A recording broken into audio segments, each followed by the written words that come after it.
That's fucking enough of that boring ass shit. Hey, what's up, y'all? I'm Jay the Arsonist Burns. You know me from all of these links right over here. If you don't, that's too bad. If you want to get to know me, follow me on these links or send me money here.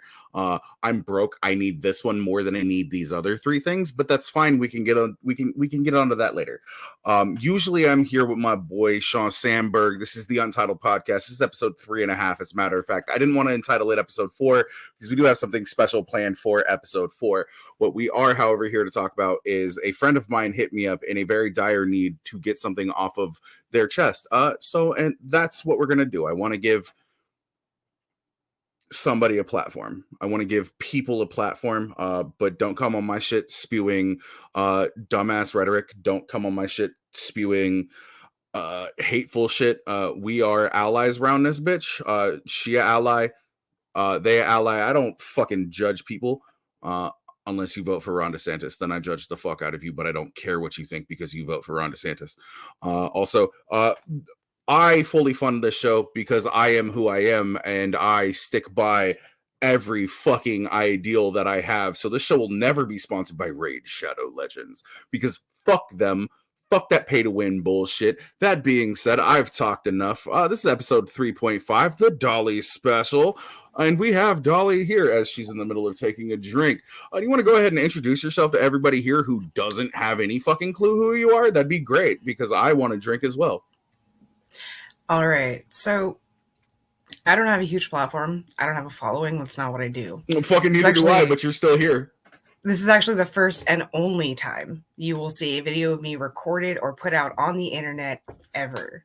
My name is Dolly. Sometimes people call me Dolly Ann Harmony, but that name has been erased outside of Facebook because Facebook is an asshole and won't let me change my name without proper credentials, which do not reflect that. So, nah, I'm not about it.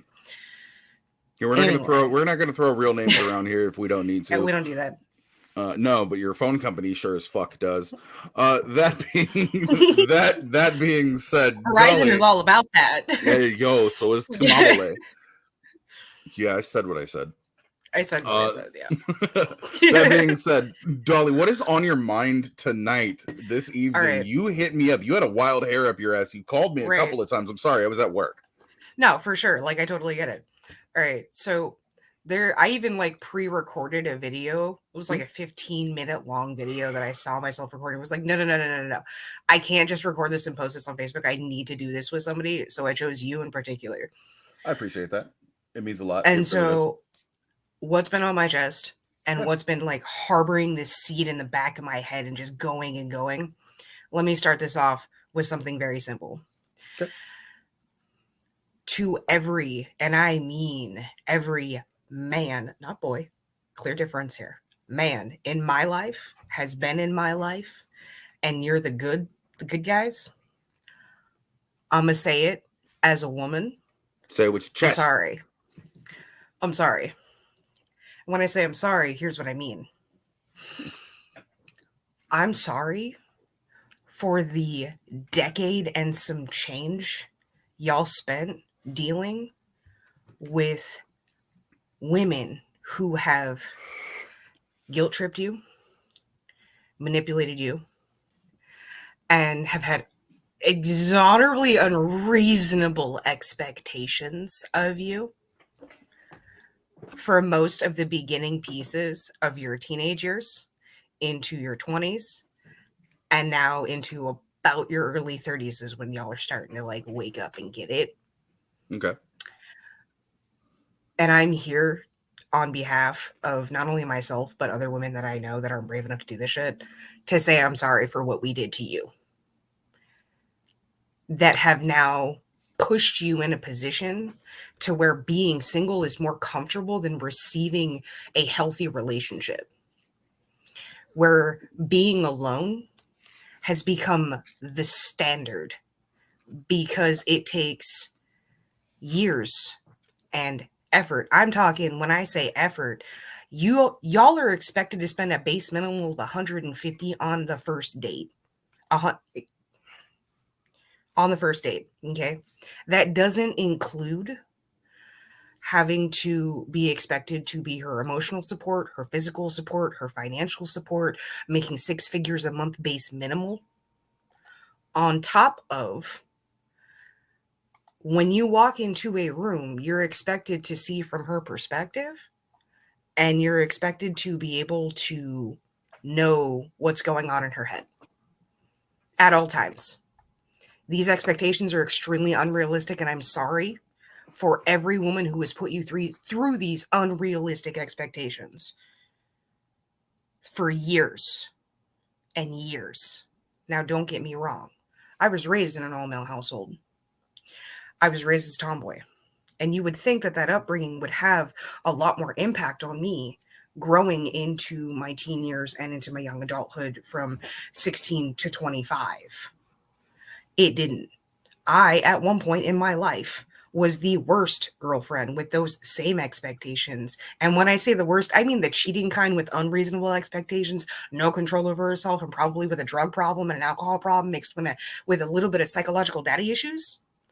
Oh, yeah. I was that bitch. I learned Yeah, we through still love you for it. years. Oh, yeah, for sure. I learned through years of toxic relationships, trauma, abuse, and therapy that I have the capability to change. I have the ability to be more, to be better, to be dependent on me. Mm-hmm. And that shout out of I'm sorry is as heartfelt as I can get about it, because it's not said enough.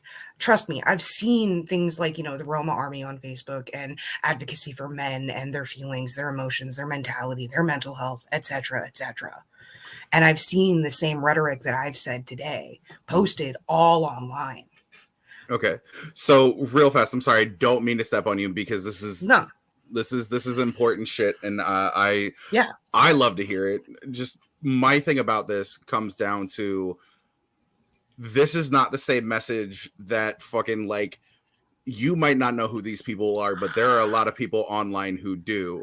This is not the same message that Andrew Taint is spreading. This is not the same message that fucking Jordan B. Peterson is spreading. This is not the same message that fucking Sneeko is still out there trying to fucking spread. This isn't, oh, men are better than women. This is an apology from a woman. I just want to clear that up before anybody gets lost in the sauce, because to me, as somebody who's just listening to this, it sounds a lot like I'm holding you at gunpoint just right off fucking screen, and you're Right. stating you're reading a fucking script. Right. So I want to point that out. I want to put that out there right fucking now. Fuck Sneeko, fuck Andrew Tate, and fuck Jordan Peterson. 100%. Sorry. Continue. You're good. You're good. Now, in the regard of that same apology, I want to touch on a few key points here in the regard of both like gender expectations, and as well as being able to say, coming from a woman being raised by primarily a male dominant household, I was also raised with a traditionalist lifestyle. And when I say traditionalist, I mean connecting back into like the 1920s to like the 1960s, where the man went to work, he busted his balls, the women take care of the house, they take care of the kids, and it's a full-time partnership back and forth, because it is a full-time job to take care of kids, take care of the house, as much as it's a full-time job to bust your balls. Can't do it nowadays. 8, 10, 12 hours a day. Sure. Now, that's not to say that the traditionalist lifestyle is wrong. If you're happy and that's what you can do, and economically you can do that, do that. Be you. Do you. I have no problem with this.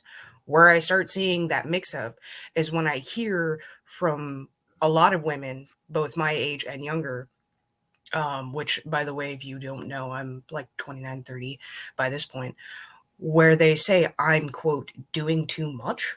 And when I say that, I mean, I don't have an issue doing the laundry, doing the dishes, getting the dinner ready, as much as I don't have an issue holding a part-time job and going full-time school should I want to. But at the exact same point in time, let me ask you this though. You know what I mean? Let me ask you this though. So you grew up in a primarily male dominated household. I grew up in a primarily female dominated household. I've been raised by my mother. I've been raised by both of my grandmothers. My father was in and out of my life. I don't think that it's too much to ask for an individual to learn to do laundry or cook a basic fucking meal. Like Right. that's not a gendered thing. I think those Right. are culpable skills. I think those are skills that every human being should be capable of. I'm getting to that point. I feel you. Okay. I'm getting to Okay. that point. So now I don't mind asking for help. I don't mind asking for help taking out that heavy load of trash or bringing up that heavy load of laundry or learning Absolutely trade not. Do it in one skills. trip or You don't know do it what at I all. mean? Be a man. Right? Right? Right. I don't mind asking for those helps. What I mind is when I see expectational behavior Mm. and then anger rising from that. And when I say that, let's take, for example, a woman gets mad because the man's not doing dishes. He doesn't help around the house. He just comes home, drops his shit, jumps on the video games, and doesn't do shit.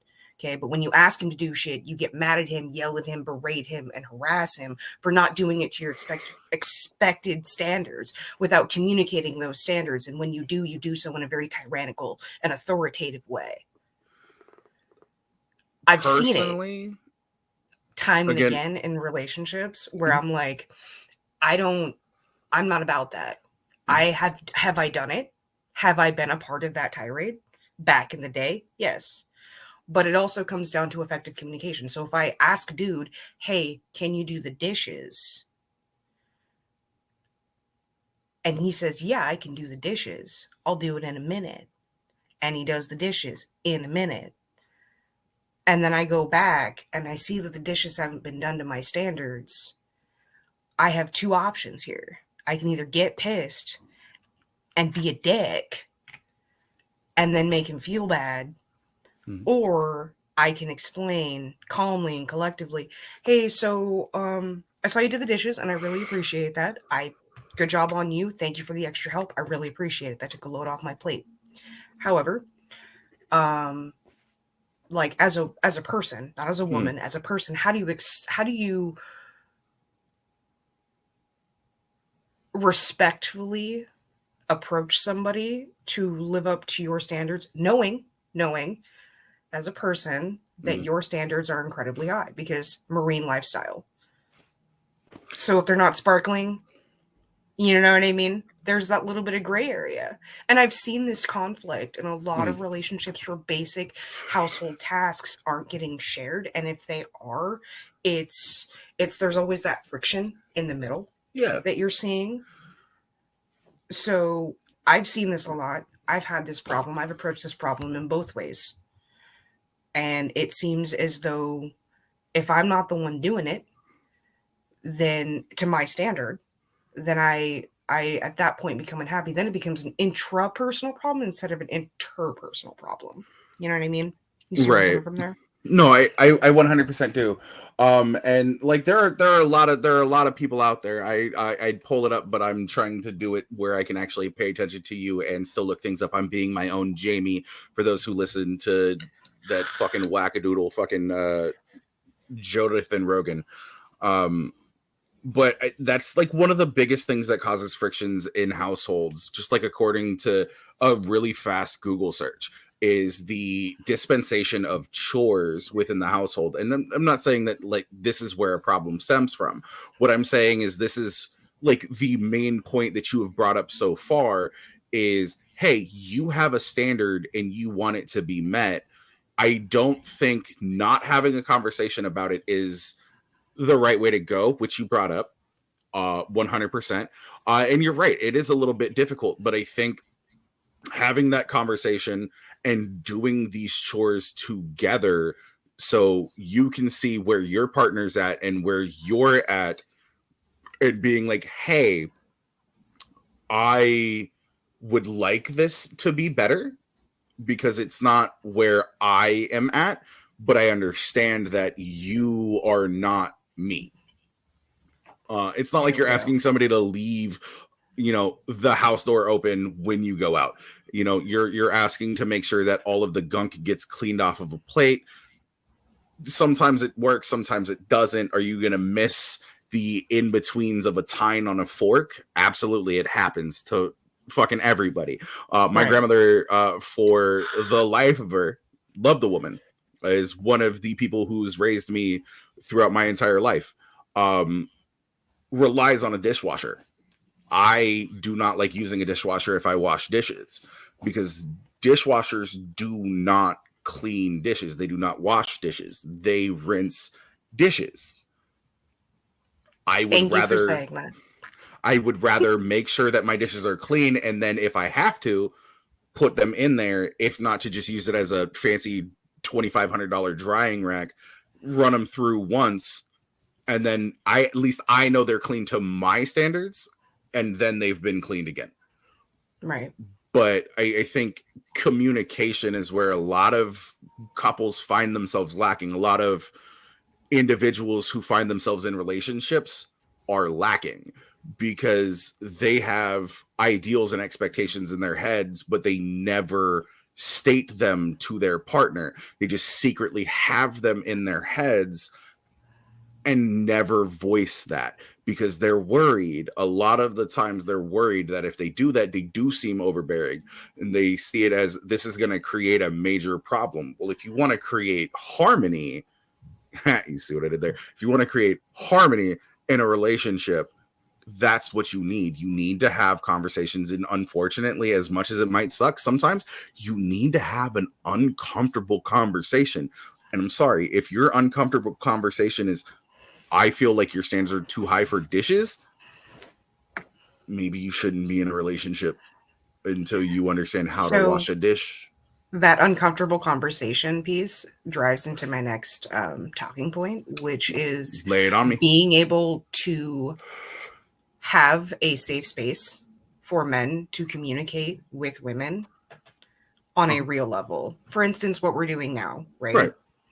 And I personally, as a woman, strive for all of my guy friends to be able to feel as though they're safe and comfortable to come to me about issues relative to their health, to their mental health, to, problems they're going through at any time of day or night. As a friend of mine who is a guy, you have come to me personally multiple times, more than once, over the years, and there's never been a time where I've had or held a complaint in my head or that I can possibly think of where a man has not felt safe enough to come to me and talk to me. The only time that I've had this problem was when I was younger and in a relationship that I wasn't supposed to be in. Yeah. And I'm seeing this. In all fairness, allow me to put on my shining armor real fast. I've saved your life, so it doesn't matter. Yeah. You owe me. No, I'm kidding. No. Like 100%, I'm kidding. But that is something that I am also gonna shout out to for all dudes, because you actually have been one of those dudes that has saved me from one of those nasty nights of abuse and trauma. For all of you that have done that and gone out of your way for a woman to support her and be there for her when every fiber of your instinctual being said to go out, find that fuck, and beat his ass, and you chose to instead stay behind and support the person that needed it the most. Thank you. Thank you. You are acknowledged. You are fully acknowledged. This still feels like you're reading off of a script, and it makes me like, honestly, I'm looking at this as like an outsider. Like I'm trying to look at this from like an outsider's perspective, and honestly, it's cringe. Like I appreciate the thanks, but I don't think that that's something that I should be thanked for. That's something that everybody should do. That's something that you should do for your friend, regardless of gender. You want to make sure, if they're your friend, you want to make sure that they're okay.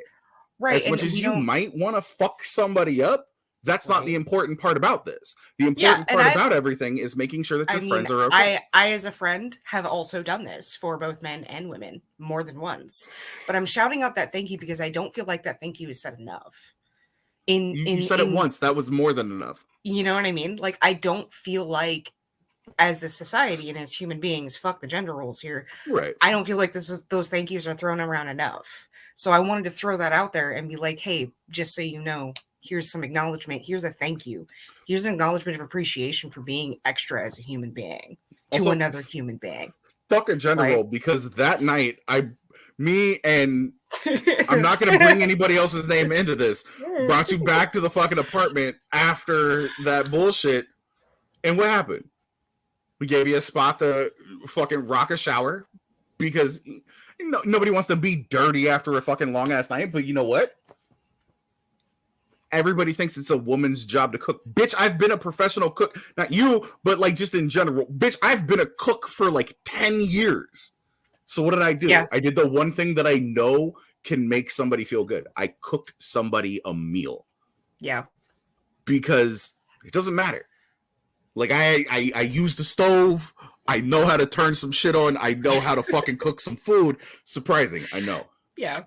But you got your shower, got clean, got to sit down, have a drink or two, and you got to eat some food. That's what I want to do. And everybody thinks, oh, women should cook. You name me the top 5 chefs that come to the top of your head right now. Most of them are men. Like, exactly. Like, the only other woman chef that I can think of right now is either off of the movie Ratatouille or off of a different movie. Let's just be clear from here. Ratatouille. Yeah, just saying. She's bae. She's she knows somebody who has killed somebody with this thumb, bro. I'm just saying. I'm just saying. But like, that's what it comes down to. I don't think that gender roles are one of those things. Going back to that again, I appreciate the things. I don't think gender roles are one of these things that people actually genuinely take into consideration. And maybe it's because, to quote Bob Dylan, or to paraphrase Bob Dylan, the times they are a changing. There's nothing we can do about that. That's how time works. Time moves forward. Things do not stay the same. The only thing that stays the same is the pyramids, and even they get smaller every year. Just saying. But, you know, we're sitting here and we have to be able to conform to other things. If you can't do the dishes, if you can't do laundry, if you can't cook a couple of meals in your life, are you... And you're fully capable, I will say, and you're fully capable of doing those things autonomously and on your own. Are you fully living life? Like, not even to the, I'm chasing my dreams type shit. Yeah. But if you're a normal 20-somethings hitting 30 and you still don't know how to do your own laundry and you are fully capable, or you don't know how to cook at least like top ramen on a stove. Right. Like, I'm not asking for I'm not asking for the world here. I don't think that there's ever been like, and this is just purely anecdotal, I don't think there's ever been a time that I've been on like a date where I've invited the individual that my paramour over, the individual that I am interested in pursuing in a romantical type way over, and been like, yo, I need you to cook for me. Yeah. I want to cook. It lets them know that I can be in control in a very fucking hectic situation. It lets them know that I can think of them, because I don't want to just cook my favorite meal. One of the first things that I do when I talk to anybody, male, female, in between, non-binary or transgender, is ask them what their favorite fucking food is, because I like to do things for my friends. The first thing that I ask is food fucking meal. Exactly. Do you have food allergies? I'm allergic to pineapples. Exactly. Like, that's if I am preparing a meal, chances are I've already prepared the meal in my head. Absolutely. And then sat down and taken into consideration the food allergies of everyone at the table. And I've already cooked it 3 times. Figured out exactly what I'm going to cook, how I'm going to cook it, why I'm going to cook it, for who I'm going to cook it for, whether how long it takes me to cook it. That, like, I'm already trying to figure out what pans I got in the kitchen and what ones are the best nonstick ones and what shit I'm doing and what knives I'm going to use, and etc. Do I have enough butter? Are my knives sharpened?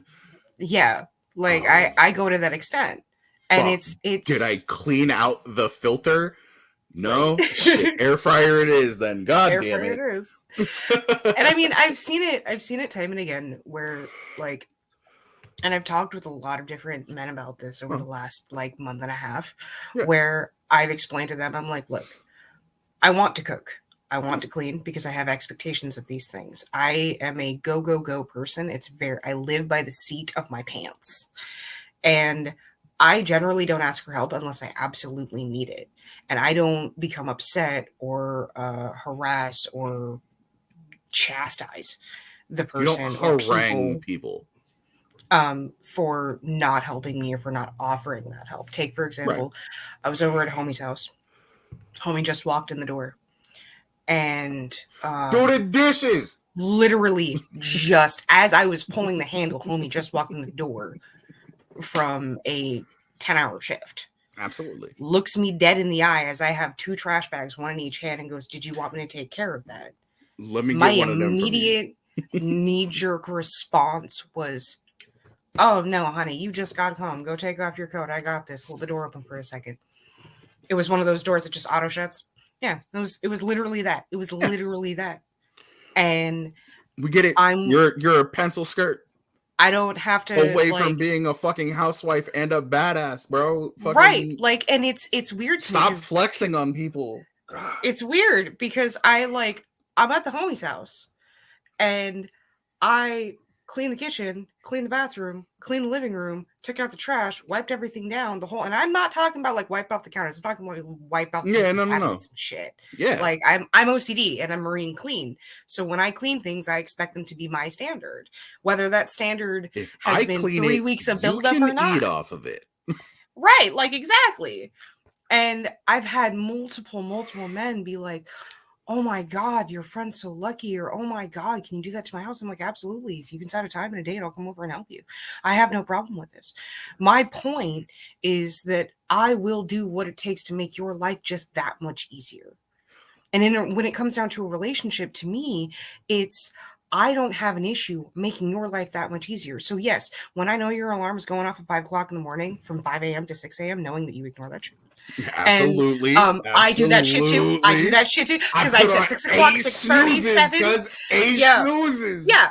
Like I will wake up extra early in the morning, get that coffee ready, get that lunchbox hanging out from the door and shit, and because you have to walk past it to see You it, make have sure you to. grab it, and then.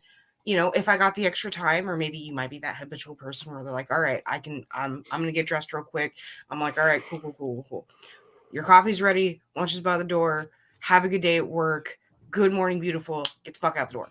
I'm gonna go back to sleep. Here's your $8 for I'm gonna go like back to 2 sleep." McChickens and a large Coke from McDonald's. Get out of Right. my face. Like chances are, because I live by the 6 P's of life of prior planning prevents piss poor performance. Your lunch was already made last night from the leftovers we had for fucking dinner that I ordered out. Oh, you didn't want it? Too bad.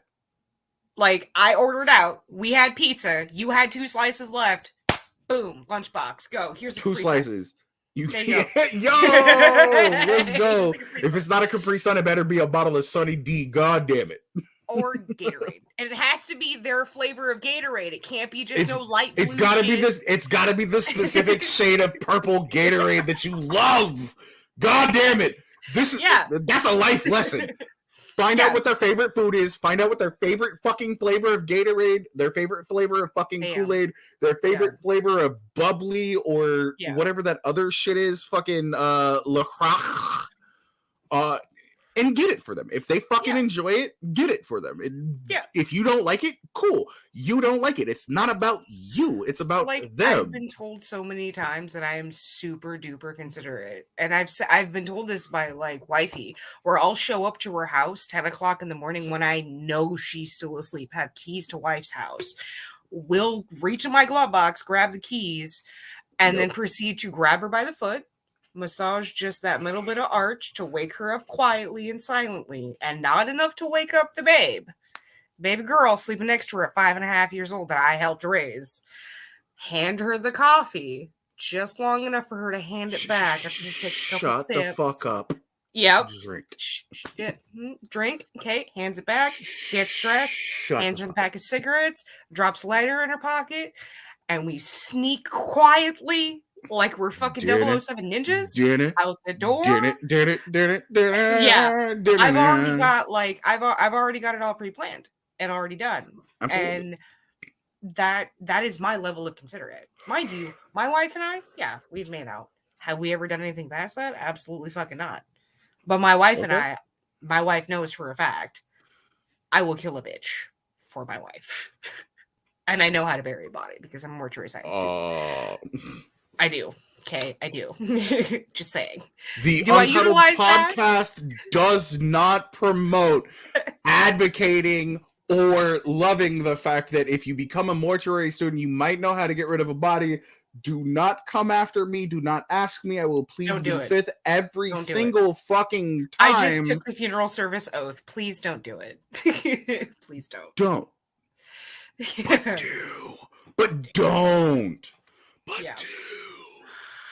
So anyway, Yes. back to the roundabouts here.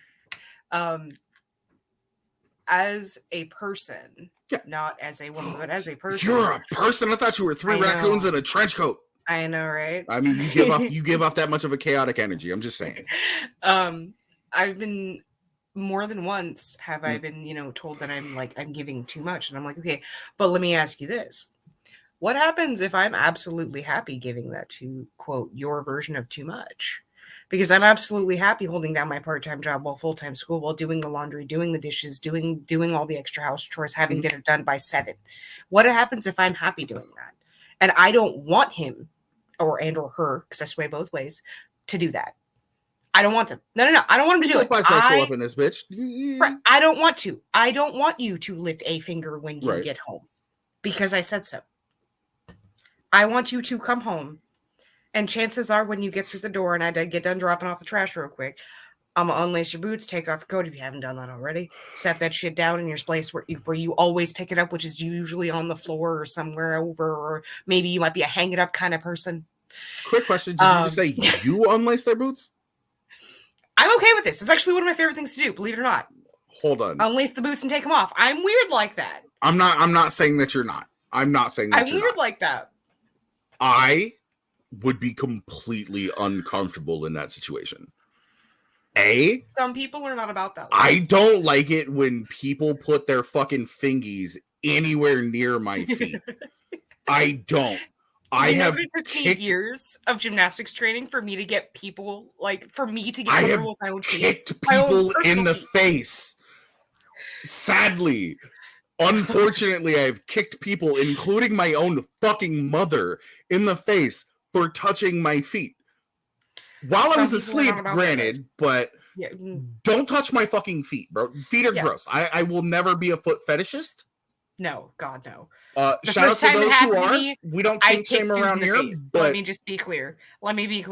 It was weird. I kicked him in the face. I'm not putting no toes in my mouth. I'm sorry. I'm not putting no toes in my mouth. I'm not. I didn't. Okay, let's be clear. I didn't expect it to happen. Didn't know it was going to happen. Dude just wrapped his mouth around my feet, and I fucking kicked him in the face, and I caused him bloody nose. And I was like, bro, don't touch my feet. What the fuck?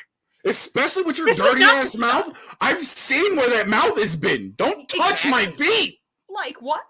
Somehow my pointer toe and my pinky toe both have 2 different versions of HPV.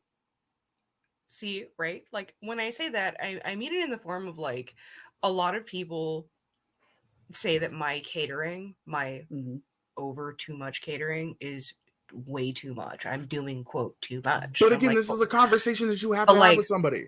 What if I'm happy doing that? And 9 times out of 10, and I mean 9 times out of 10, there is that rare where they're like, nah, I'm about that independence. Fuck that shit.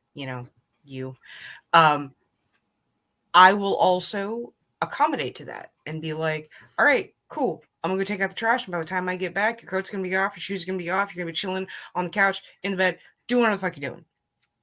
At that point, it becomes to me, because I am, like I said, I like serving. Serving is what I do. I enjoy it. It is and I'm going to be very candid here, hot towel, blowjob, shower, coffee, any of these things? No? You want to just play games? You really just want to play some Final Fantasy or some shit? Or you want to roll for initiative. Play some, right. Like you want to play some Call of Duty? Can I lay in the How about we play some Call of Booty? Yeah, right. Like I'm that apparently what men call rare breed. No. Okay. So it's weird. You just got candid with everybody here, and everybody's getting to know you on a very weird level in the first 35 minutes of this, and I fucking absolutely love it. This is exactly what I envisioned every time I thought about having a show like this, where I wanted to just have conversations with friends. But my thing about it is, you're not a rare breed. You are, and I don't mean this in a disrespectful way at all. I mean, even if I did, we could hash it out right fucking here. Right. You're the what seems like the epitome of a female to most dudes on the face of the planet, but most dudes don't know how to handle that. And it's not an uncomfortability thing.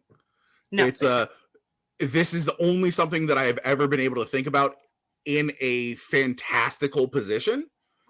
Right. So I have no idea how to comprehend or respond to what is going on.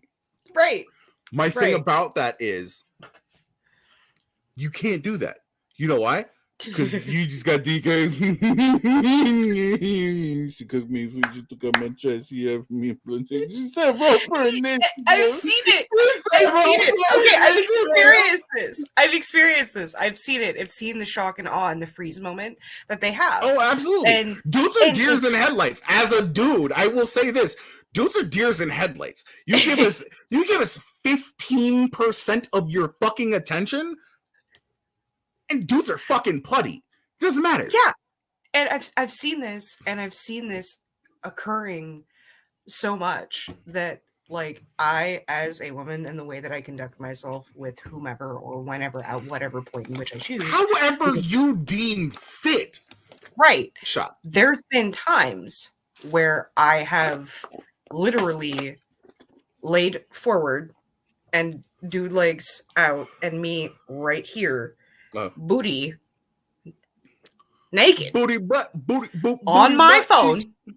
Playing my game and occasionally looking up and going, wait, what's that?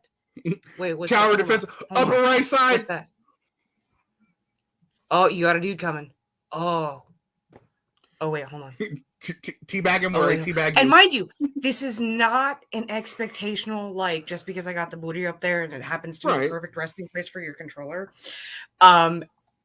That I expect anything to, like, occur on an intimate level. This is literally just the most comfortable position, and this is exactly where I want to be because that's exactly where I said I was going to be.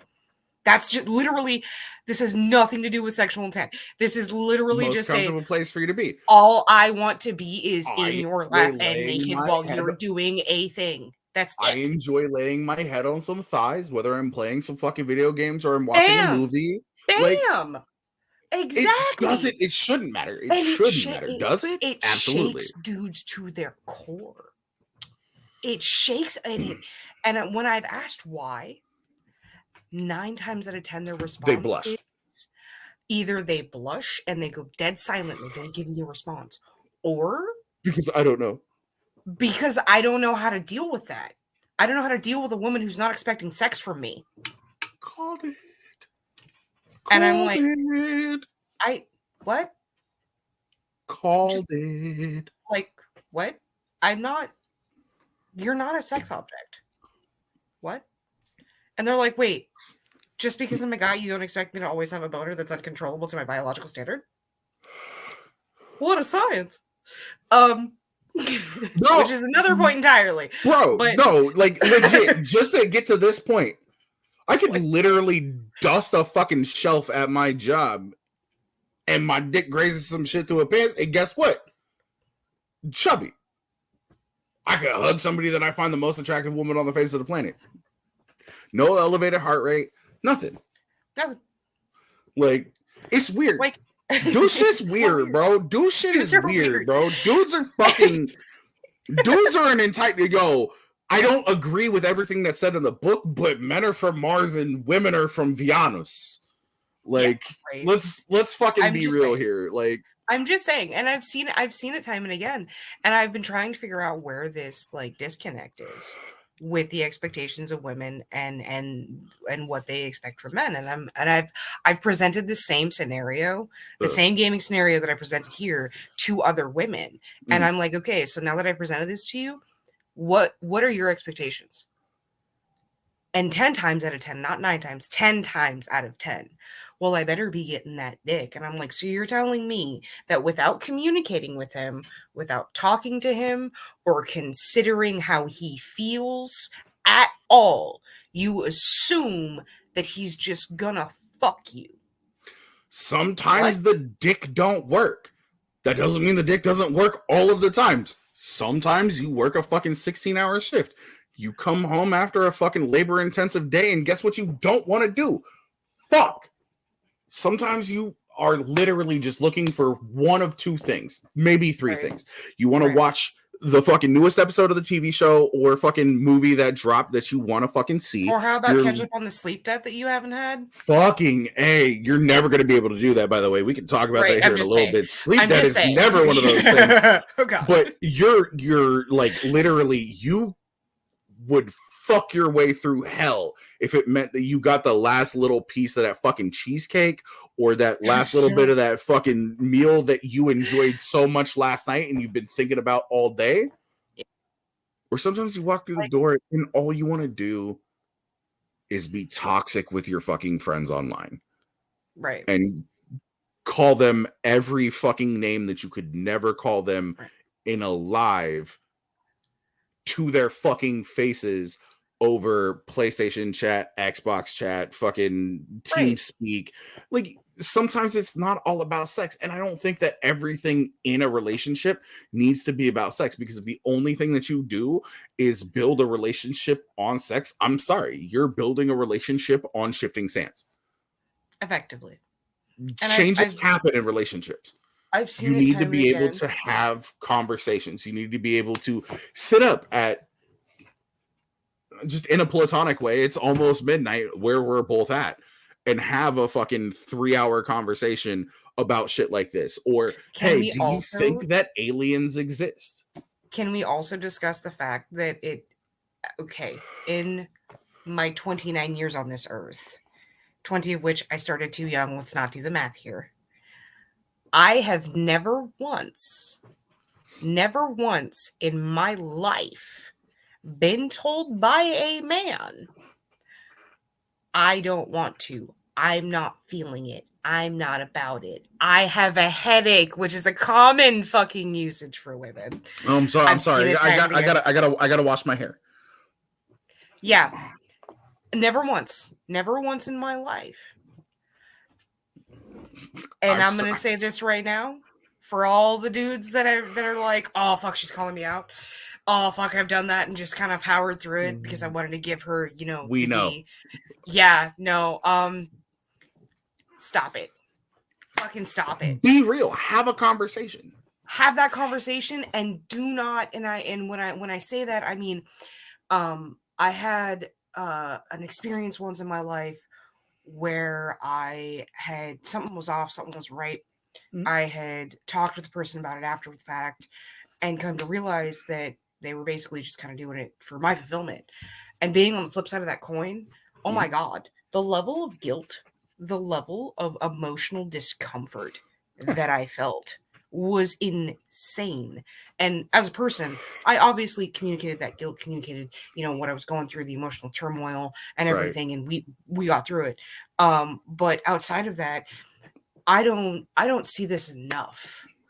And I know it's happening. I know it's happening more often than it should. Well, no, because of the expectation that men always want sex. And I'm like, no. In fact, there's a lot more men that I've talked to that actually struggle. I think that draws, and I'm like, I think that draws too close to like a binary line where you have this caricature of individuals of either gender, where this chick wants it all the time, or this dude just wants to fuck all the time, and that's all they want. I used to get hit with that. I used to get hit with it a lot. I didn't. I actually kind of need more of a deeper relationship with somebody before I'm comfortable opening up sexually with somebody. It doesn't matter. You're a demisexual person. I am. I'm also kind of sapiosexual. I need a little bit of, I need to know that like everything up here not necessarily is working okay, but you have the ability to function in a relationship where some days I really don't want to blow your back out. Does it mean that I don't want to blow your back out? Absolutely not. Absolutely not. But some days, mentally, physically, emotionally, I don't even want my dick to work. I'm not saying like, I'm not saying I that my dick understand. don't work, but what I'm saying is I don't there's even want some this days, right there are some days where I'm just like, bro, I don't even want to go through with this. right. But I'm going to be here because this is expected of me. Yeah. Because I'm in like this is going to get into really touchy situations for me because I don't like a lot of people who talk the way that I'm about to say some shit. And I think I have a different perspective, but I think everybody also says that dudes aren't just fuck machines. Like we No, actually have they're not. feelings as much as like everybody has been told that, oh, dudes don't cry, dudes don't do this, dudes aren't Oh, they do. emotional, they just fucking grin and bear it. No, the fuck they don't. No. Dudes will sit in their fucking car for a good 5 minutes after they get home from work and go 5 minutes minimal. and every dude knows that fucking sound. Yep. And then walks in and does everything it is that is expected of them. Do they perform to their fucking like greatest standards? Absolutely not. But if you're pressured into something, fucking pressure takes hold. Yeah. Sometimes it works, does. and honestly, And I've seen it time and again. I've seen it, and I'm recognizing this trend with a lot, and I mean a lot of men where it's so expectant of them to be fuck machines, to have the 6-pack abs the fuck and anything that the moves. No, I perfect got a dad bod and I don't give a fuck. But guess what? I still get play. Why? Because I'm funny as shit. Yeah, I've seen it. I've I'll seen get a it time bitch and to again. laugh and go, And I think guess what? You're mine now. I think In a non-creepy way. That sounded very creepy in a non-creepy way. there's one thing that I will touch on this point. For all of you dudes who have gone through that expectational and literally had to like force yourself to bust that nut, but not too fast, but not too slow because you wanted to make sure that she busted her nut first real quick because there's that expectation too. Let me just say this to all you dudes out there. 1, thank you. 2, as a woman, I wish more women would hold the standard that I do of comfort and safety and consent that says very clearly, if you're not feeling it, please tell me. Hear me out here. And don't feel scared to do so, even though you've been conditioned from Hear day me out here. one to do it. You know what I Hear mean? me But out here. that also, I'm not done. 3 Hold on. things. Hold Oh, on. yeah. I'm not done. That also comes back to the ideal that you don't want to, leave your partner high and dry. And you're trying to, satisfy and fulfill your partner, whether they be your partner for a night or for a week or for however the fuck long. I understand wanting to serve and please your partner and live up to those standards and Absolutely. expectations as a dude, as much as I also understand that there needs to be less of a gap in that level of communication and understanding of a person being able to, whether that be man or woman, being able to communicate that, hey, if you're not feeling it, if you're not up to it, please let me know. Please tell me. Please communicate that with me, because I don't want you to ever feel pressured, and I don't want to ever be that pressure for you. And I would, as a person, my personal view here, I would much rather be told, "Nah, I'm not feeling it." That's all you got to say. And me be able to go back and be like, "All right, cool." And continue doing what we were doing, whether that be ignoring the fuck out of each other's existence or not. I can ignore You the know what I fuck mean? out of somebody who is literally butt booty naked next to me in this bed. And right now it's my PS5 controller because that's what my love life looks like right now. And that's Same. more a personal choice than anything. But the thing about it is, I can ignore you like I can ignore that PS5 controller, or I can have my hands all over you. There's a difference, and that difference comes down to communication. Right.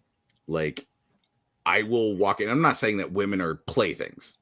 Don't get me wrong. I'm not saying men are playthings.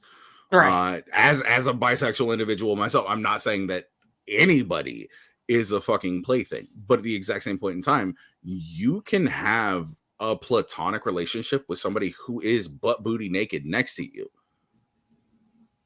and not have to have anything happen. Will something biologically happen? Probably. It's biology. As somebody who studies anatomy and physiology and biology, yes, I understand this to a cellular level, actually. This is what I'm saying. Like, but you can still do that, have a conversation, be well informed with the individual, find a level of comfort within yourself and the individual that you are experiencing this with, and find a middle ground for everybody involved. Right. Like, whether there's also that sense of like I said, that expectational obligation Mm. for both men and women to perform and to not perform. And I understand that, both from a societal standpoint and from like a I was raised this way standpoint, and et cetera, that goes along with that. And so I've seen it more often in men, admittedly, where they're expected to perform. Yeah. Like lions. Well, yeah, but dudes are never gonna sit there and like every time that they aren't able to, and it happens to everybody, whether it's a male or a female. It happens to everybody. You're not going to be able to, quote unquote, live up to expectations, but I think that expectation adds an added level of stress to it, which is the reason why dudes who enjoy shit with their partner or females who enjoy shit with their partner become, for lack of a fucking better term here, and I can't think of one, and it hurts my heart that I'm about to say the fucking adjective that I'm about to say, engorged, because that shit is nails on a chalkboard to me. Engorged is just a weird fucking word to me. Yeah. But there's a reason why people who have a better communicative relationship with the individual that they are pursuing or are in a relationship with have better sex lives than people who just have one night stands. I'm not saying that one night stands are a bad thing. I'm not. Don't get me wrong. I can't do it. Fucking, I haven't tried it. Yeah, but I just can't do it. Personally, I need a connection there. And if I have a connection with you, that's not going to be a one night thing. No. Am I after getting married? Absolutely not. Am I after chasing dopamine? Like 80%. Yeah, let's be real here. But I think anybody who finds something that pushes that fucking stimulant or that dopamine button in your fucking brain is. Right. I'm not saying that it's a bad thing. I'm not saying that it's a good thing. I'm just saying we're creatures of habit. And yeah. But don't ever lie about your inability to function. If you're going through something, if you have a stress that's going on in your life and you're not able to, quote unquote, live up to expectations of somebody that you are in a partnership with, have that conversation with them. If they don't understand, that's a red flag. That's a big one at that. That's an Anakin Skywalker sized red flag right there. Look at him with the fucking red light. Yeah, I had to bring it up. But don't ever sit there and allow yourself to feel like what it is that you are feeling is invalidated because you don't feel that your partner will respect that. Because if your partner doesn't respect that, your partner don't respect you. And that's not something. Your partner's not your partner, and it's not somebody that you need to be involved with. Yeah, I know for sure. Like I get that, and I've seen it, I've experienced it. I've been on both sides of the coin, like way both sides of the coin. But when I've spoken with women about it, the weirdest thing that I find that's a commonality between both men and women is fear. Oh, dudes experience fear of not performing. Well. Both men and women. I've seen it, and I've personally gone through it, like as a woman, where I'm like, I am myself. I've had to sit down with partners and let them know, hey, so I go through like prolonged periods where I just don't even look in my direction, please, thanks. Yeah. This isn't one of them because she looks like hell while she's appearing on this show. Not my words, her own. Please follow me on all of these links. Fuck Raid Shadow Legends. while she makes a whole bunch of noise while making a gin and tonic with blue curacao, we're gonna go ahead and just shame her for that. That's about the only thing we're ever gonna shame Dolly for, and that being I'm making a gin and tonic with blue curacao. Just stop it. Make a gin and tonic, or just drink vodka straight up, or gin straight. Actually, stop drinking gin. I fucking hate gin. I hate gin so much. Gin is nothing but pine trees. Stop. Stop. Gin is juniper berry and pine trees vodka. Yeah. If it had a weaker cousin, it would be gin. If vodka had a weaker cousin, it would be gin. But we're not out here trying to kill Norse gods with weak-ass alcohol. So stop it.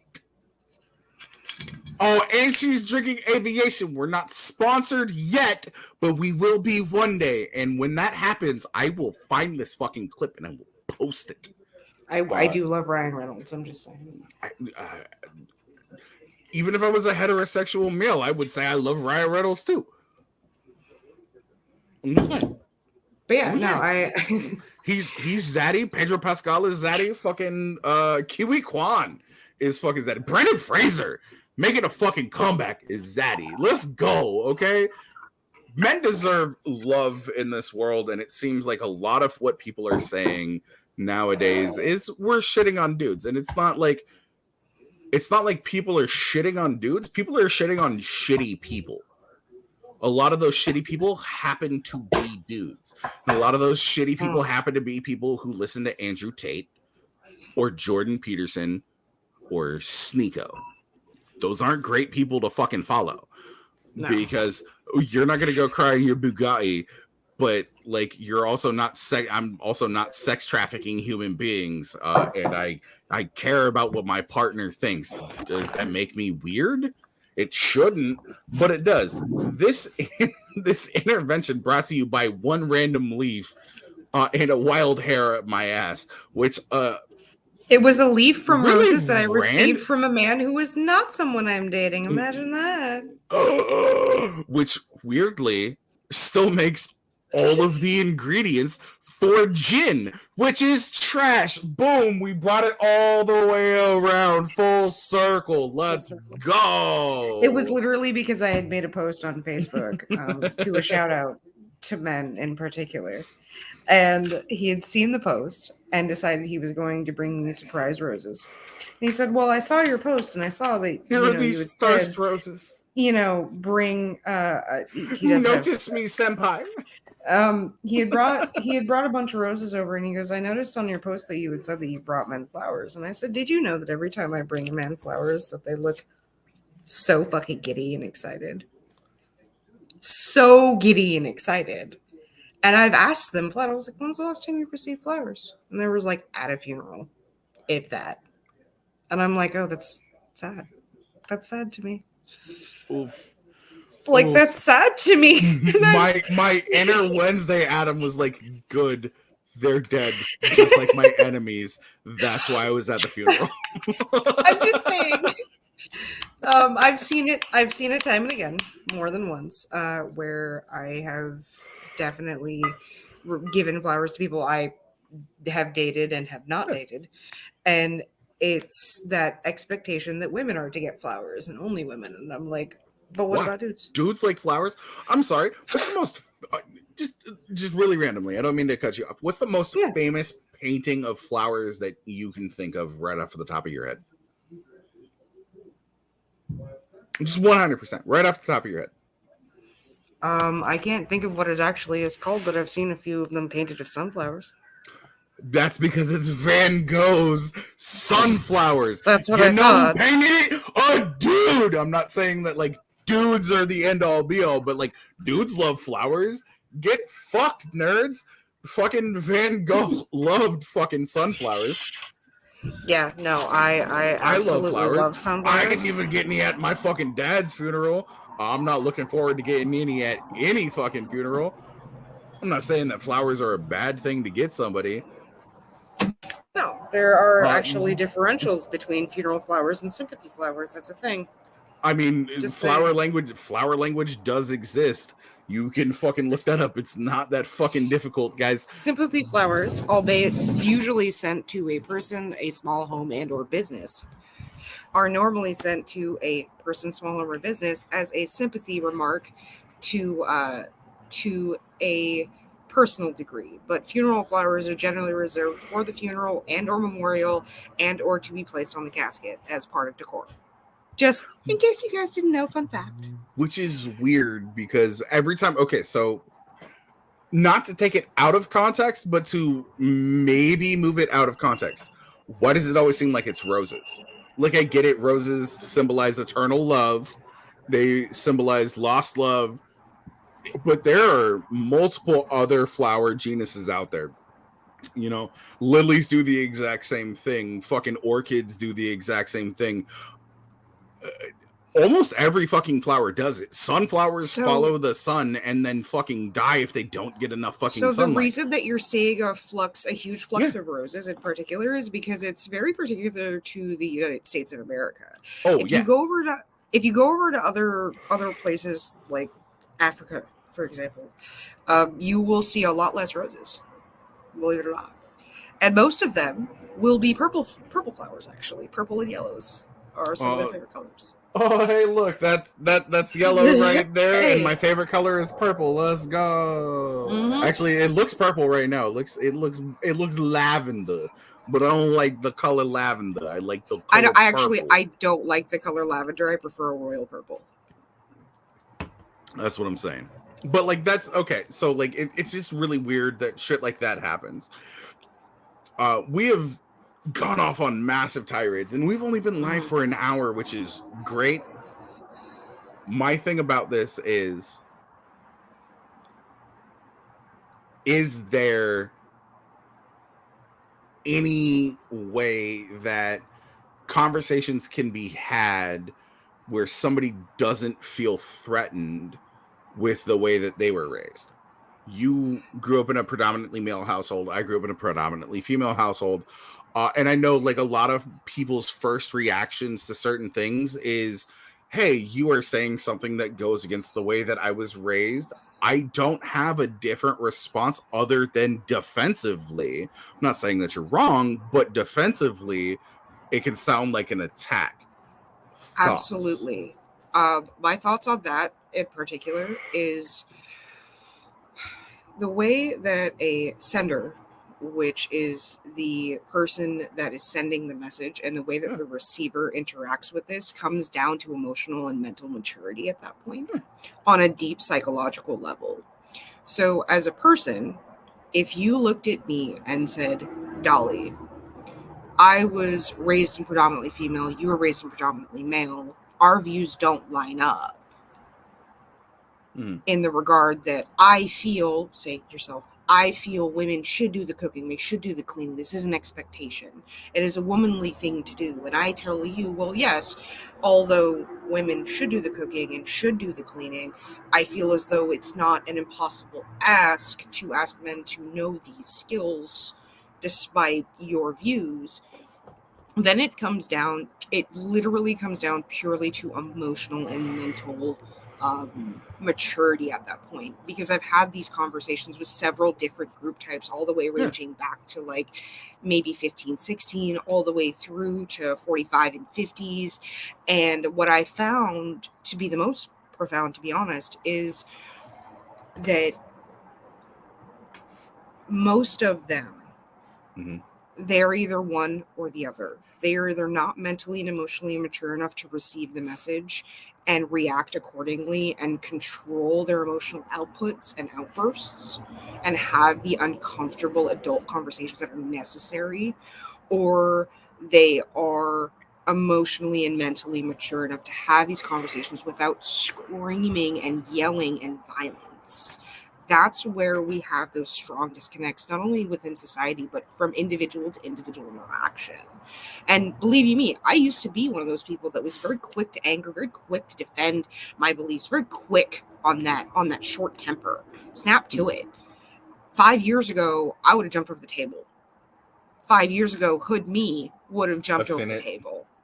But as I've grown 5 years later, I have been able to adapt, been able to learn, been able to control those. Yes, those biological functions still fire in my brain, albeit in a different way because I have a lot of mental health things going on.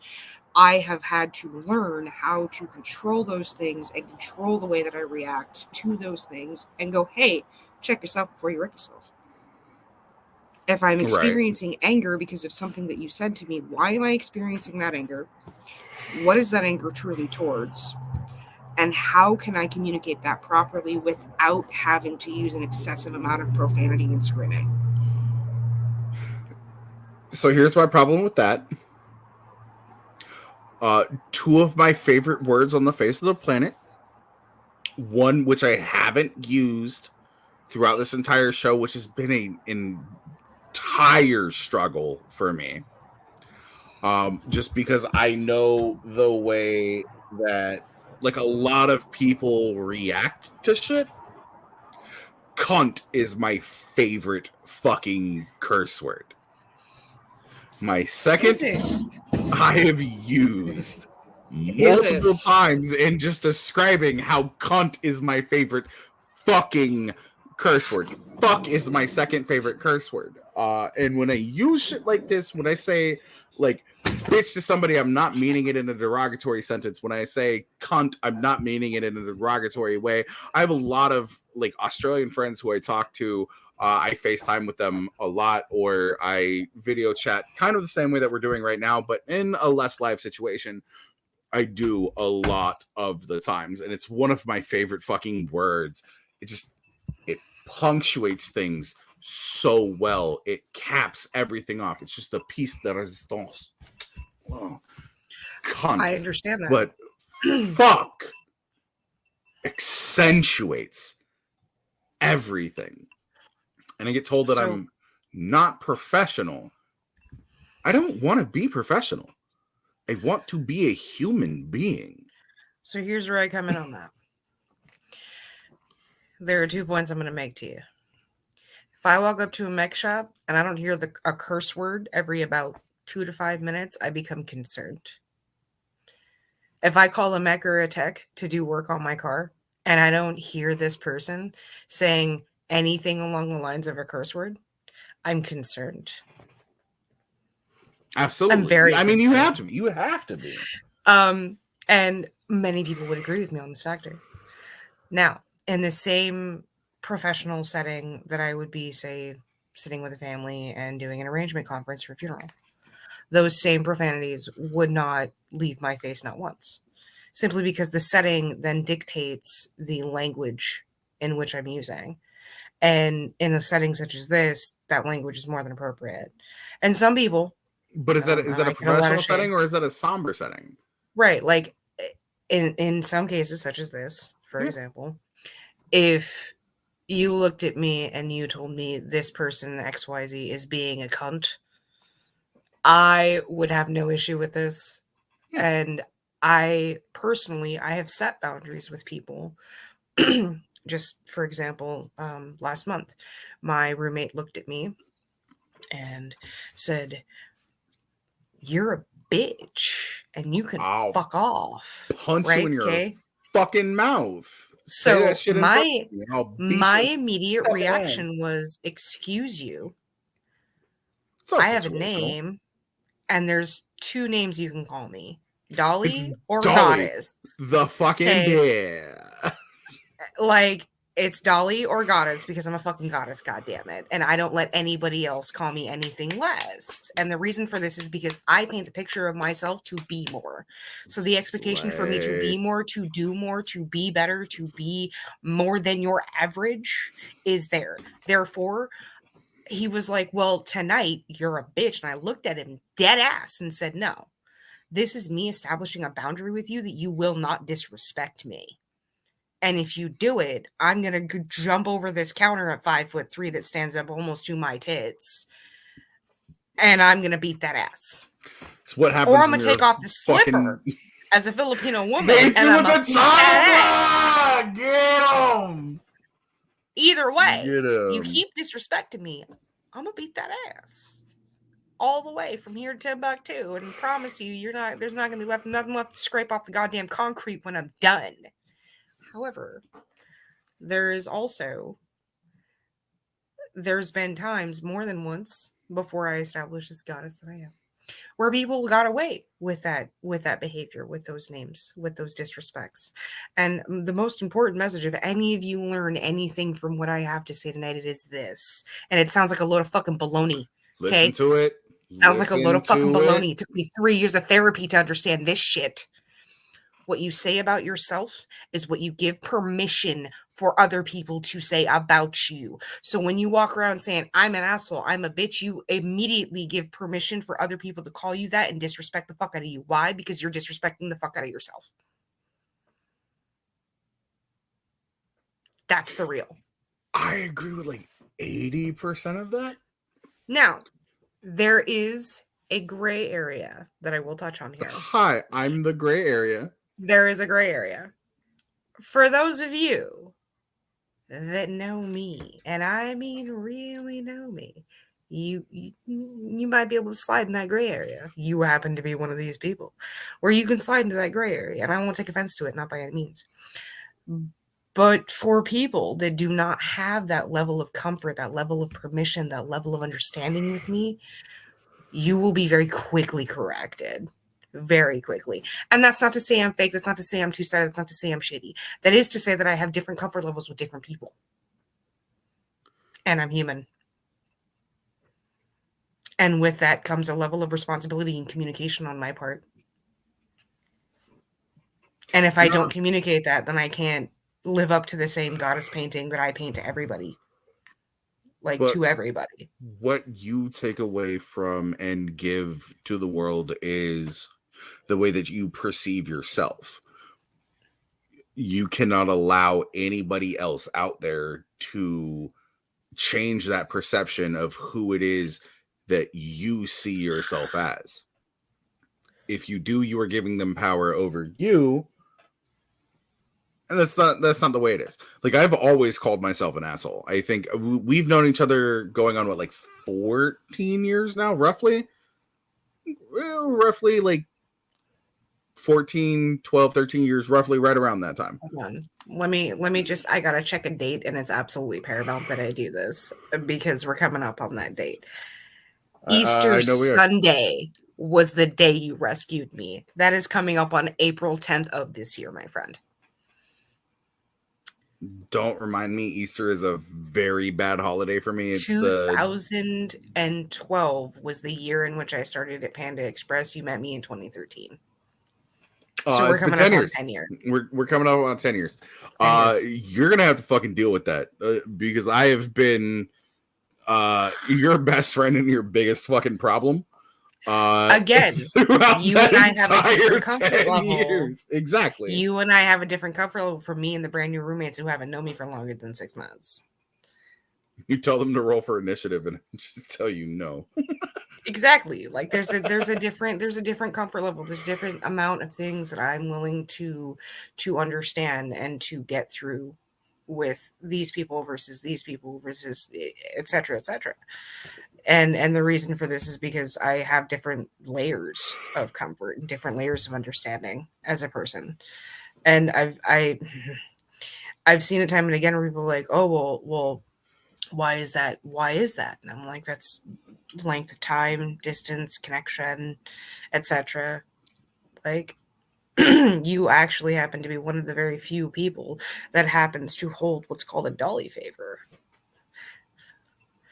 You hold approximately 2 of them. My wife currently holds approximately 10 of them. And I know the real people based on how many of them they've had to spend. You haven't had to spend a single one of them. And I never will. That's the thing. Guess what? So you know what you're going to have to do? Go through the incredibly long fucking ass life that you have, knowing that mine is not going to be as long as yours. And you owe me, which means I'm going to haunt your ass in the fucking afterlife. Ha ha! Get fucked, nerd! I mean, I'm gonna make it to the afterlife. I just don't know how much Which me is gonna be one? left. I'm gonna be real. I don't know how much Okay. going left when we get Okay, there. so let's get weird with this conversation. We've been really serious with this conversation. Let's get weird with this. Hold on, I'm sorry. I gotta do one thing real fast, just because I noticed something and I haven't been able to check it since I got home. And it's one of those things that I do every time I get home. Didn't because you called me frantically multiple times while I was at work. So okay, I had something I had to say. you had something you had to say. I'm not saying it was wrong. I'm just saying. Okay. Sorry. Tell me why I know those sounds iconically in my head and exactly what just happened right now. I appreciate you. Thank you for checking when you got I didn't check when I got home. I checked an hour and 17 and a half minutes after I got home because I was more worried about you than I was about that. I know, but tell me. I love this. All right, let's go. Let's keep going. Let's get weird. Aliens, yes or no? Are we talking aliens like AVPs? I'm not asking if Yautjas, which are predators, or xenomorphs, which are the aliens, exist. I'm just saying, believe in aliens, yay and or yeah. I do. Which is weird. I don't know why I felt shell exist when I... Anyways, we're going to go ahead and just continue this. This is going to go over here. This is going to go back over here in my safe. And we're going to go ahead and continue to have this conversation. No. Yeah.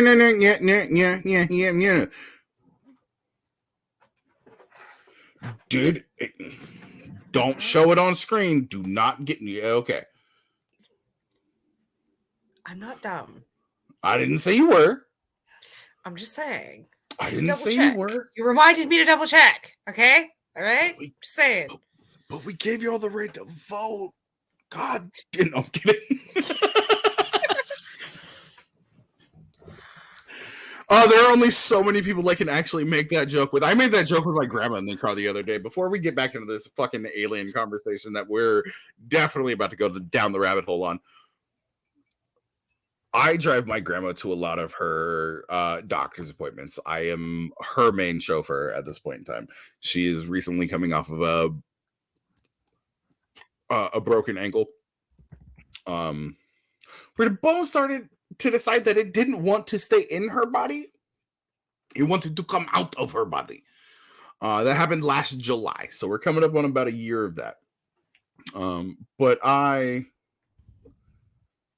being the gracious man that I am, God damn it. I don't know if anybody can tell what I'm doing is actually sarcasm at this point in time. Just because of how many people that there are online who actually talk like this. But no, like I started driving her to like a lot of her doctor's appointments and shit, and she's like, you got to speed up. She's being a backseat driver while she's sitting shotgun while I'm doing all of this, and I'm like, God damn it. Fucking hate that shit. You know what? I love it because she's who I love it because she's who I learned my lead foot from. My grandmother is who I learned my lead foot from, but she'll say some shit sometimes, and I'm like, see, you have this opinion. And this is why we should have never given you the right to fucking vote. Because what came next? Your right to fucking drive. We should have never done that because now there are fucking women on the roadway and they don't know how to fucking drive. And she fucking hits me every single time and it cracks me up. It cracks me up. And I'm like, you know what? If you didn't drive 12 miles under the fucking speed limit, turn your fucking turn signals on 1,000 feet before you're about to fucking turn. Or slow down when the light's still green, but you think it's about to turn yellow. Which I've seen men do way more than women, by the way. But it's just funny in the context. Like, I will have this fucking conversation with her, and I'll fucking say to her every single fucking time. And I'm just like, she'll say some shit. Watch the crosswalks. What about it? That's extra points if you hit them. No. If you watch the crosswalks for the countdowns, because we have countdowns now, you can time out when the lights are going to change.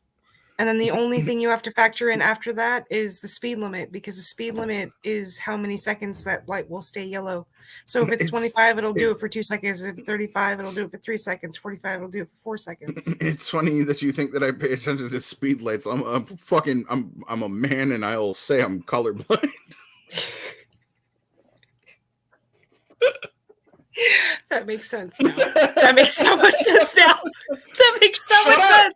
Shut up! You got back to the fucking apartment in 13 minutes, and it was a fucking 30-minute drive. Get fucked, nerd. I'm just saying. Best ride of my life. Second best ride of my life.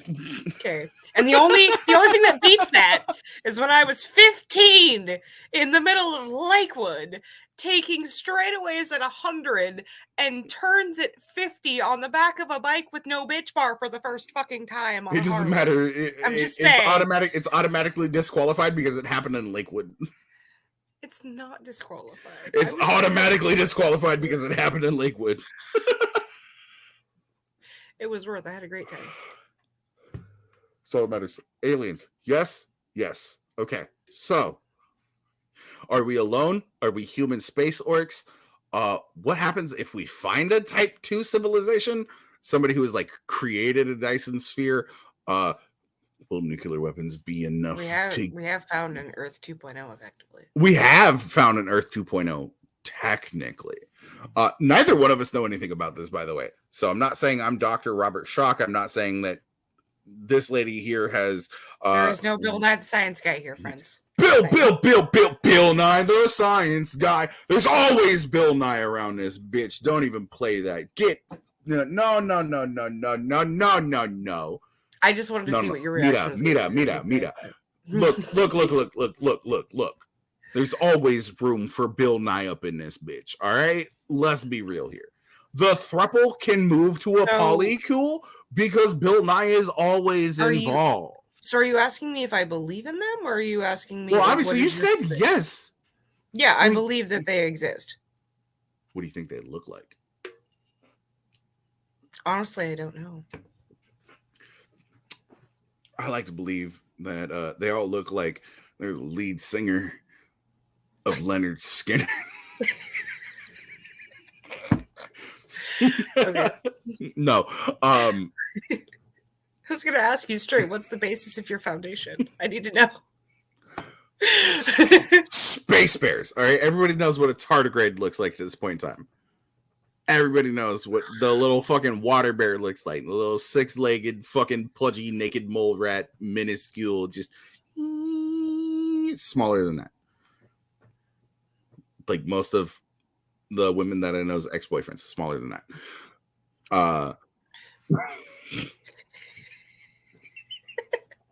This is the point in the night where I have had a...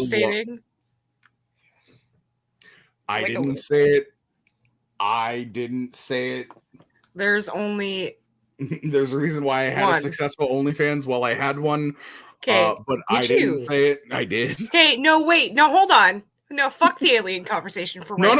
Okay. No. Right. Fuck the aliens. No, because you came to me personally about this. I did. Okay. I'm just saying, how successful was this? I'm curious. You got my fucking full attention. I made a couple $100. Did you? Yeah, I made actually close. I made close to about $1,000 on my OnlyFans, and I decided to shut it down. So, like, real talk, how much would you think I would actually make on OF though? Okay, so without sounding like the ultimate online dirtbag, because you've asked me more than it is once. A loaded question. It is a loaded question. No. I'm not even gonna hit you with a fucking number at this point in time. I'm not gonna hit you with a number, but what I will say is there have been like 3 times in our friendship, which has been almost a decade now, where you have asked me how you could earn some money.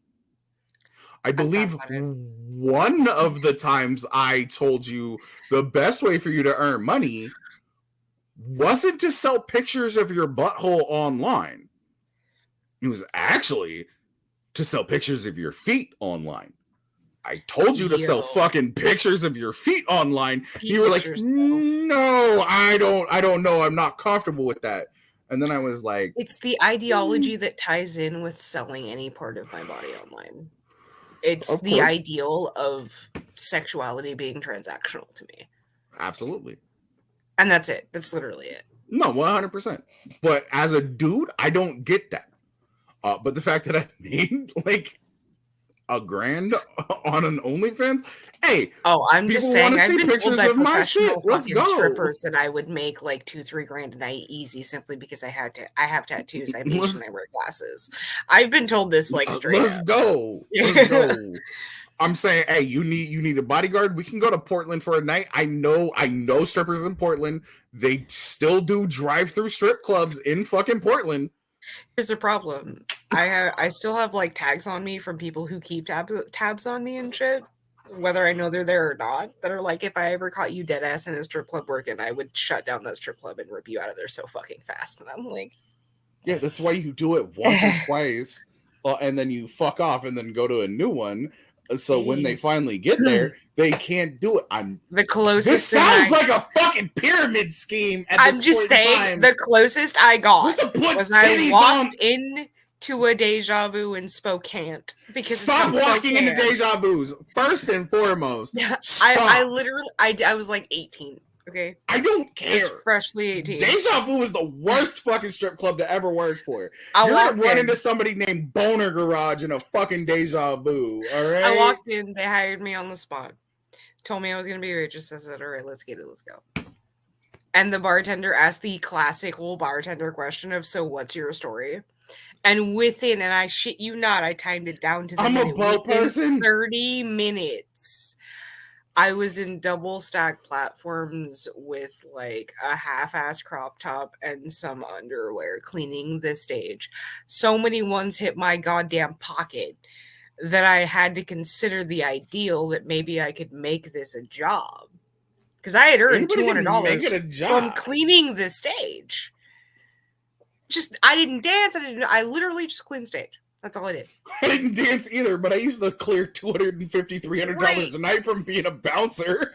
And then they told me within 20 minutes of me being clocked on my very first shift that they were doing what's called a hot body contest, and that all waitresses and all dancers, every employee in the club had to participate. This is why I don't like booze. This is why I don't like booze. I proceeded to tell them I'm gonna go on my lunch. I walked out that shit, got in the car with my homie. He drove me home. He drove me home, and I never fucking went back. They paid me for my 29 fucking minutes and 5 seconds. I know, I saw that shit on the goddamn paycheck, and I was like, "All right, I'll get my $6.95." You got a half hour's worth of pay, but you made so much money though. But I did. But like that's the thing. So that right there goes back into, at least for my personal experience as an individual who did shit on OF, right? I had people who were willing to participate with me. I have no problem sharing the profits. If you want to have a good time, we can have a good time. If we get money from it, we get money from it. I'm not looking for my nut. I mean, I'm looking for my nut. Like everybody's looking for their own nut, right? Real here, but like I'm talking the proverbial red button that you buy from the fucking Spencer's gift nut. Fucking everybody's looking for that. But when it becomes a business model, I personally don't know, because it's so hit or miss some days. Where it's like, yo, I've had a great day. Can I do this without taking a supplement? Do I want to take a supplement in order to shoot content? Or do I need to explain to the like 50 people who are following me on my shit right now to be like, yo, this is on me, this isn't on anybody else. But I'm not gonna pop a Cialis. I'm not gonna pop a little blue one. I'm not gonna do any of this shit. Like I'm a big boy. I'm a teddy bear, but it's the safe shit. That's the thing. It still makes money, but I'm not gonna put content before my own mental health. It's the reason why I don't make content on like TikTok as much as I used to make content on TikTok. And I still have like 1,700. Hold on, I'll actually pull up my fucking TikTok right now. I've lost some. I have 1,613 followers on my TikTok right now. So it's right there. Follow me or don't. I'm not your fucking boss. I don't care. But the thing about it is I'm not your little fucking performing monkey. I'm not gonna be the dude who prances around following the fucking the fucking sounds of Calliope for you to have your own little laughs and giggles. Not that there are laughs and giggles. I'm just saying. I gotta be defensive about it. This smidgen of snippet here in our Don't call it a conversation. smidgen. I like this smidgen. That's one of my favorite words, smidgen. Smidgen. Also follows back into the expectations of society for men and women. I've seen it time and again. And I've been told, like I said, by like top-notch, state top-notch, and international, national top-notch strippers and exotic dancers. Time and time again, I would make bank. It's not that I wouldn't. I have the ability to do so, especially if I wanted to make a business model. But I can't. I can't in the same way that, yes, I am, full disclosure, in mortuary science school right now. I'm here for the degree. Doesn't mean she's gonna fuck a dead body, you goddamn weirdos. Yeah, fucking weirdos. I'm not about that illegal bullshit. Here's the reason why I don't get my licenses. Here's why. And it's the same reason that I left school 4 or 5 years ago. Here's why. I don't feel it right to charge to die. Oh, absolutely it's not within my moral or ethical principles to do it. If I could do this job of being a funeral director and embalmer for free, I would do it. Absolutely. Okay. But I can't. But I also understand the business aspect of it is a service and it takes specialty skill and you must charge for it. I get that. We are in 2023. I fucking get it. But for me personally, I can't charge someone to die as much as I can't charge someone to live, which is also why I'm not a fucking nurse, which is what most Filipino people, especially women, become. We are pressured into that shit. Outside of that, the only reason that I'm doing this school is because of the fact that I am getting the degree so I can go and be a medical legal death investigator. No, she loves dead people. Don't let her lie to you. Don't let her lie to you. She a loves lot more dead fucking people. money. Like the only reason I'm not going after autopsy tech is because I'll make like a third of the money with like twice the education. It's like the reason why people don't become RNs, but they become anesthesiologists. Because anesthesiologists can fucking make like $105,000 a year, where an RN's fucking sitting there and like this is gonna sound really fucked up, but like a $72,000 exactly.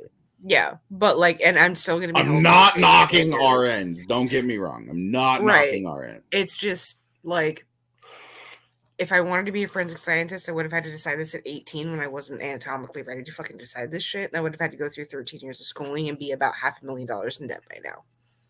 That's the reality. Welcome to the doctorate studies. However, I decided at that point in my later life that I was like, nah, fuck that bullshit. I'm going to go after autopsy tech because all you need is a bachelor's degree. Just as a heads up for all you motherfuckers that are trying to think about doing this shit, go after your AA for mortuary science, go after your bachelor's for criminal, and specialize in forensic science. Here's why. Because you'll make a base minimal start 75 to 100,000 and do so without having to get a master's degree, a medical degree, a fellowship, or residency at all. But hear me out here. You could do that, or you could become Batman. Or you can become a coroner and not have a degree at all. You could become Batman. It's not legally required. I'm just saying. You could make $100,000 a year, or you could be Batman. You might just have to find somebody to shoot your parents in an alleyway. Or serve them in a chili soup like Cartman did. I call it Mr. and Mrs. Tenorman chili. I'm dying. I'm dying. But no. Back to our aliens shit. So when you I'm sorry. We pivoted from aliens to my dick to Scott Tenorman chili, which still somehow fucking revolves around dick, because if anybody remembers that episode of South Park, it's like season 6. Cartman buys pubes from a ginger named Scott Tenorman, doesn't like it, can't get his money back, and then devises a plan to feed Scott Tenorman his parents in Chile, just so Coldplay can laugh at him because he cries while Cartman licks his tears. It's great. It's not great. Don't follow it. He's a fucking sociopath. Don't do it. Funny as shit. But yeah, glad we could touch on my dick with that. That sounds wrong. Don't clip that. Don't fucking clip it. Glad we could talk on South Park, which obviously never gonna fucking go away. But aliens. But aliens. Aliens. So why do it look like I only have 3 fingers on one hand? Oh, that's because wrong pinky. Wrong pinky. There we go. Okay. Aliens. Yeah, you should have done what you were signing up for before this. We got all the serious shit out of the way like fucking an hour ago, which is so like for aliens and shit. Mm-hmm. Do I believe that they exist? Yes. Would I know what they look like? No, in the same ways that the people who created like sounds for dinosaurs have no idea what the fuck they sound like, but they created them and we still believe them in society today. You know what I mean? But the sounds of dinosaurs are always ever changing. Like when they created quote unquote 3D printed, like, and I'll use Jurassic Park as like the worst fucking example. But what they did was they 3D created what they thought would be the replica of the Velociraptor's windpipe, and then blew into it like it was a duck call. Like it was a duck call. Or am I wrong? It's not. No, but what I envisioned because of my morbid anatomical mind was you blowing into the esophagus of a fucking duck right now. Like, I'm just saying. Anyway. Like, okay. So, okay. I'm gonna fucking figure out a way. Just the. In the regard of aliens, humiliate you, but I'm gonna figure out a way for you to fucking pay back these Dolly papers. I'm gonna do it before I fucking die. I'm gonna fucking get. Be careful, humiliation. I like that shit. Surprise. I don't kink shame anybody. Okay, I don't fucking kink shame anybody. If humiliation is your shit, that's fine. It is not my shit. I like to be a dom sometimes. It is not my shit. Sometimes I like to be a sub. Sometimes about it. I'm just more comfortable being a switch. I'm just for any of saying. you that might randomly hit me up and be like, "So I saw you on this show," and I'm gonna be like, "Please no. don't, please don't," Please don't do because that. Then I'm gonna have to threaten you, and I don't mean that in a I'm joking sort of way. If you randomly decide to hit any guest up that I have on this show, or any of my co-hosts that I have on the show, I do not mean this as a joke. I will find you, and it will make you the most uncomfortable person on the face of the planet. Because everything it is that you say, and everything it is that you make my co-host or my guest feel, I will make you feel 1,000 times. And I need you to know that I'm being serious about this. Like, just saying, it is literally my job. In more cases than one have I been called upon for this job. So at any point in which you decide that maybe, just maybe, you want to try a little bit, you don't have a humiliation kink. You really don't. Know this. If it is a, quote, humiliation kink, you are not involved. You are not invited. You are not special. Okay, those 3 things.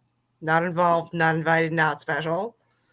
Great thing here. If I have to make that phone call, it's already over. Also, just saying. Just real shit. Let's be real here. Going back to that, I'm going to add a fourth time, and that fourth time is right now. I think if you started a business being a findom on Twitter, you would roll in money. Oh, God, I would roll in money. That's what I'm saying. I've been told this only twice. You are my second time that I've been told this. That's what I'm saying. That's because outside of my natural submission that I hold, that is a core part of who I am. It is a core part of everything I do. This is why she likes cooking and doing laundry. It's a joke, by the way. Holy fuck, that's a joke. On the flip side of that coin of hot towel blowjob coffee is because I said so. Mommy, I'm sorry. No, you're not.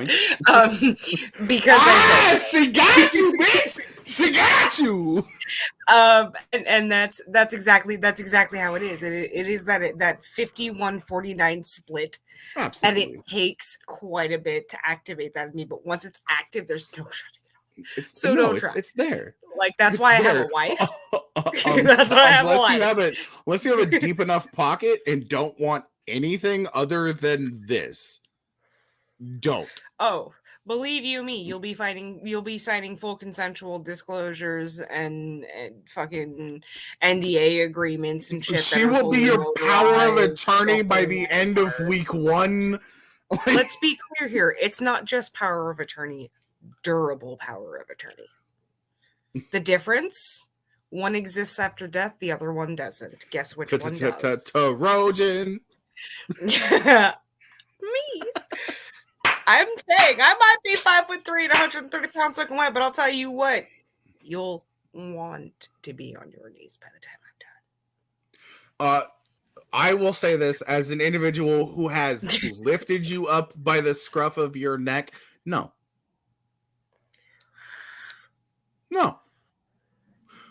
But if that's what you're into, don't say anything. Don't reach out because this is not we're starting a fucking business right now.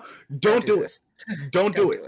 Please don't. Because there's a very familiar sound that happened about 20 minutes ago in this episode, and you will hear it live, loud, and in person, and you do not want that. You don't. I do have a dog, and if you kill them, yeah, you don't want that. I'm not going John Wick on you, but I will go John Wick on you. You know what I'm saying? I'm just there. And then I'm going to teabag you, and I'm going to post pictures of your fucking corpse with my ball sack over your eyes like they're gold coins. You don't want that. It's not weird random talking. That's just like legitimately the weirdest threat that you could ever receive from somebody, other than them getting butt booty naked before you start a fight with them. Also, fuck the aliens talk. Go ahead. Okay, let me ask. If you were ever in a situation where you broke into a house and you found homie butt booty ass naked, how would you approach that situation? You can choose your weapon, you can choose your homie, you can choose your house. AKA, when I say homie, I mean enemy. But you found the motherfucker butt booty ass naked. And that motherfucker decided to come out butt booty ass naked. Their weapon of choice is a firearm. Okay. You don't know this walking into this scenario. They're butt booty ass naked? Yep. Fully naked. Just straight out of bed. 3:00 in the morning. How do you do this? What do you do?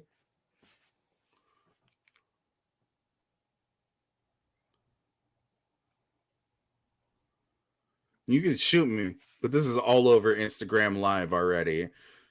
Like, it's fine. Your ex-girlfriend's your girlfriend, your mom, your baby mama, your best friend from high school will all be like, oh yeah, no, that's definitely him. I can tell from the tiny dick. I don't give a shit about you. I don't need a weapon to do that. You don't want me to leak these online? Guess what? I've already got the pictures and they're ready to fucking go. I'm going to go ahead and grab your PS5. I'm going to go ahead and grab your Xbox One. I don't need any money from your wallet. I don't need your fucking debit or credit card because credit cards are a fucking scam. Uh, Mm. but I'm going to grab everything it is that I can see of value here. Plus, I'm going to grab your Lord of the Rings extended edition because you're obviously not a Oh. fucking Lord of the Rings nerd because you didn't secure your own fortress. And you can't light the beacons of Gondor right now. So that's where Rohan was when you tried to call for fucking aid. Go ahead, live in your little tiny dick shame. I'm gonna go ahead and take your DVDs, your PS5, your TV, and you can fuck off. Oh, you want to stab me? I You mean, want to I shoot me? keep my Yeah, Lord it's of the fine. Rings extended edition on my YouTube, and as well as my Hobbit on I YouTube I, digital. I keep I keep mine locked up tighter than I keep other things. Let's be real here. My Lord of the Rings extended editions are tighter than any chastity cage that anybody has ever seen. Because you don't get that. That's why I only bring out the fucking digital deluxe editions because those digital deluxe editions are the ones that everybody gets to see. So, Yo, rolling all the way back around, all the way back to the beginning of this. For all of you that have seen this video, that might be watching this don't video, that apologize again. may Don't do it. not be my friends, listen. I'm gonna say one more thing on that point before I have to log off because I got to be up at like 6 o'clock in the morning, which is in about 5 hours. Thank you. Thank you kindly for everything, and I mean every little thing that was an expectation of you as a male. For holding the door open, for Stop grasping my thanking hand me. when I got out of the car, for saving me from situations that could have been prevented easily Cool. by Now I me. just look like a simp, bro. Fucking for all of the flowers y'all motherfuckers bought me, for all the dinner dates you guys took me on, yeah, for all all the those feet ones pics too. that y'all bought. Uh, for being able to be that support when even the women in my life were not able to do that. I just wanted to make that one more acknowledgement because it's not said enough. It's not. And as much as I would like to see more content of that, I decided to take it upon myself to put that content out there right here, right now. Yeah, It's important that I do that. she decided to make this content. I did not force her to make this content. I No. want that to be known again because this can seem really strange if you don't know mine and Dolly's relationship. Yeah. I have not force fed her anything. Like I said, she called me multiple times while I was at work and was like, "Hey, I have something to say. I would like to say it." We got through 90% of it and then fucked off for like an hour and a half. Yeah. Which No, for sure. I I said what I needed to say on the main points that I needed to both of us say, kind of and I needed. lost that shit. and to all of you dude friends that will eventually view this, both on my Facebook and possibly on my YouTube page, I'm gonna let you know right now, this is for you, for all of you. Fucking stand up and take that bow. Take that applause. Do what you need to do. Here's why. Because I appreciate you. This isn't me reading from a script. This isn't me being like, oh, well, I'm trying to follow this movement. No. This was literally because I wanted to do this. I felt like it. Let's be clear here. If I don't want to fucking do something, I will not fucking do it. I won't. From school to work to friends to relationships to my own mother. To And she will taking good attest to advice. this. If I don't want to do something, I'm not going to do it. But if I want to do something, I'm going to do it. There's nothing that's going to stop me from doing it. Here's why. Because I'm a goddess. That's why. That's why. Everybody knows who I am. Dolly, is there anywhere that you want people to find you?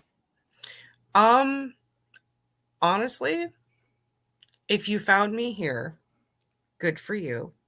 If you I'm want to not reach linking. I'm not linking Facebooks. I'm not linking Twitters. yeah, I'm giving you the opportunity if if that's what you want. if you want to reach out, and you are already somebody that I know, reach out. But if you are a random fucking stranger, don't try. Don't. I'm introverted as fuck, despite my extroverted presence online right now. Don't do it. I thank you for all of your viewing, for all of your watching, for everybody that's logged on and taking the time for this, or that's dedicated their effort for this. And I hope that what I've said has reached you. I hope that the message that I've been sending is clear and concise to you, despite all of our weird shit in between.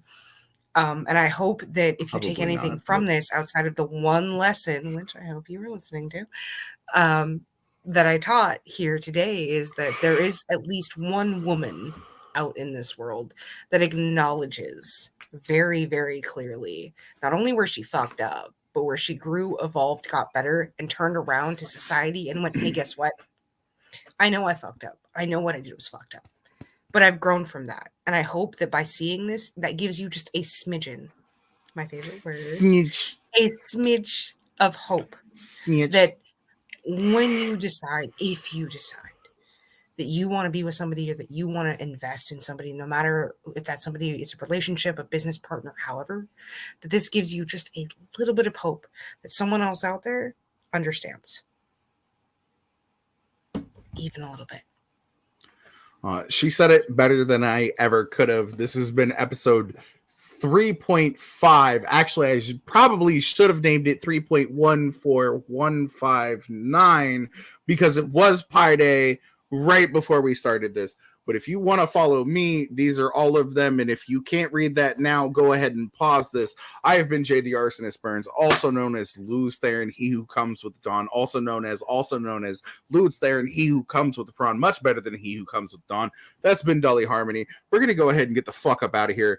I'm going to go ahead and end this broadcast. Also, just so you know, fuck Sneeko, fuck Jordan Peterson, fuck Joe Rogan, and fuck any of those other weird dudes who want to sit there and say that, oh, if you're a dude and you do dishes, you're a fucking weirdo. Go ahead, fuck them. They're dudes who pay for everything it is that they have in their life, and they pay for their humiliation kink, and it's not in a good way.